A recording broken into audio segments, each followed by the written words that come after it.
Hi everyone, welcome back to Genesis Lost in Translation. This is episode 2, and today I'm going to talk about the word God. So I'm going to go to the Hebrew version again, which is this one, and I'm going to take out this word, God, 5 letters, okay? I'm going to copy that and I'm going to put it here in Google Translation, those 5 letters, and Google Translate also translate this as God. So what's the problem?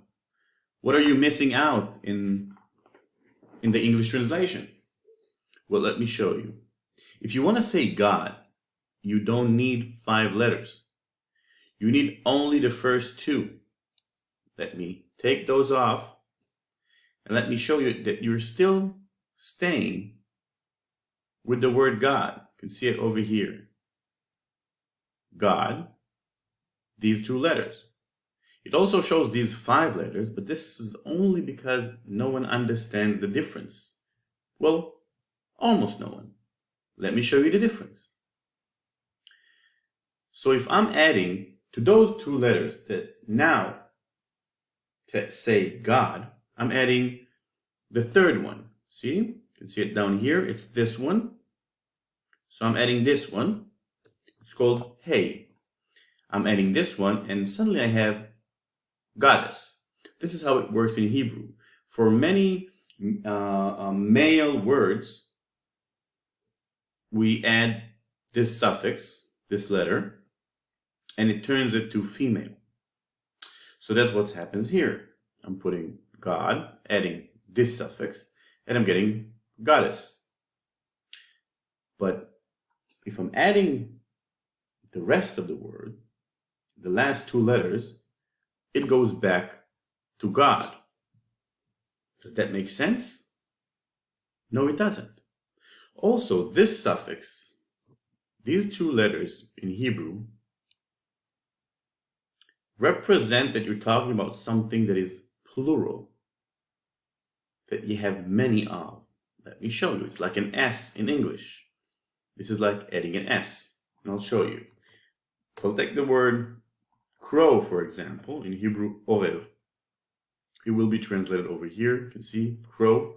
If I want to make it plural, I'm adding just this suffix.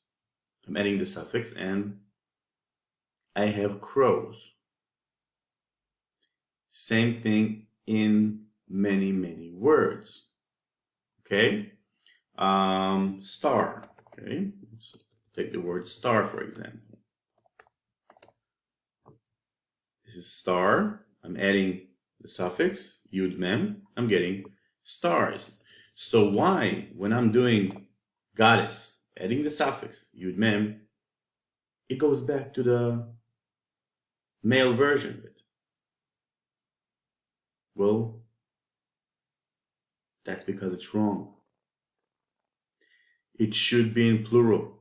And that's what this word tells us. That's what this word in the Hebrew version tells us. It tells us that we're not talking about a male or female. We're talking about many that have no gender or have both genders. That they're everything. It cannot be categorized. And all of this depth is lost in the English translation. Now, one last thing. On the last episode, I've shown you that this word is actually saying in the head, or in his head, her head, their head. And that shows you the connection to what I've just told you today. In his head, in her head, in their head? Well, yes. In God's head. In their head. Her, his, their head. It's all in their head. Thank you for listening. I'm going to continue next time with this beautiful word that is, for some reason, traded as created. Thank you very much.